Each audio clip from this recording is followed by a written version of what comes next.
उत्तर प्रदेश में एक राजनीति के बाद अब चर्चा एक आईएएस की होने लगी है।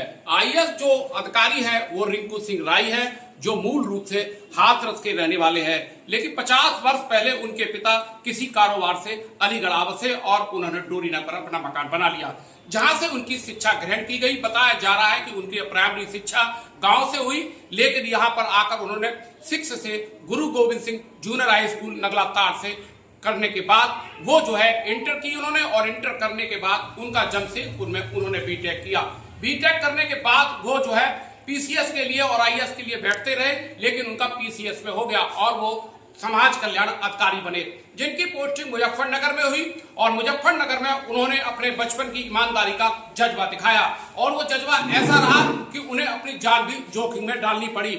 वहीं उन्होंने वहां समाज कल्याण विभाग का जो अनुसूचित जनजाति का जो छात्रवृत्ति का पैसा था, उसमें जो घोटाला पकड़ा वो लगभग 80 करोड़ से लेकर 100 करोड़ का घोटाला था, जिसके लिए उन्हें अपनी जान भी गंवाना पड़ी। वहीं जो माफिया थे उन्होंने कई प्रलोभन भी दिए, और प्रलोभन के साथ साथ वो रिंकू सिंह राय के घर भी आ चुके, लेकिन रिंकू सिंह राय के परिवार ने समझौता नहीं किया, ना रिंकू राय ने समझौता किया।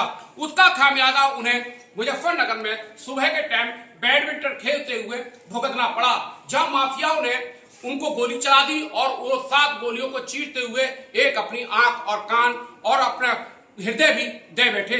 लेकिन जो ईश्वर को मंजूर था या जो संविधान को मंजूर था, रिंकू सिंह बच गए, और उसके बाद उन्होंने हिम्मत नहीं हारी, और हिम्मत न हारने का उन्होंने 2023 में आईएएस क्वालिफाई कर लिया, जिसमें उनको ट्रेनिंग के दौरान मसूरी और इसके बाद मथुरा लगाया गया। लेकिन उसी दौरान उन्हें एसडीएम शाहजहांपुर बना दिया गया, जहां उन्होंने एक ईमानदारी की मिसाल कायम की। लेकिन सरकार को जो मंजूर था, क्योंकि वो दलित था और दलित को वो बर्दाश्त नहीं कर पाए, क्योंकि उन्होंने मुजफ्फरनगर का ईमानदारी का चोला पहन रखा था। कहीं ऐसा ये दलित, कहीं ऐसा आईएएस कहीं पोस्टेड ना हो जाए जो बेईमानों की पर्स खोल दे और भ्रष्टाचार को खुलासा कर दे।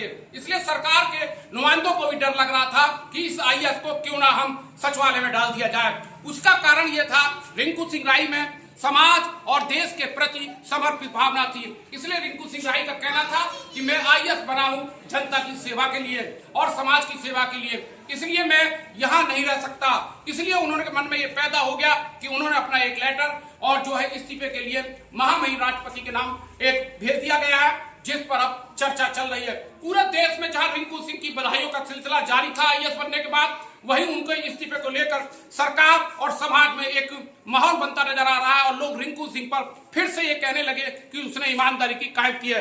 कैमरामैन वीरेंद्र के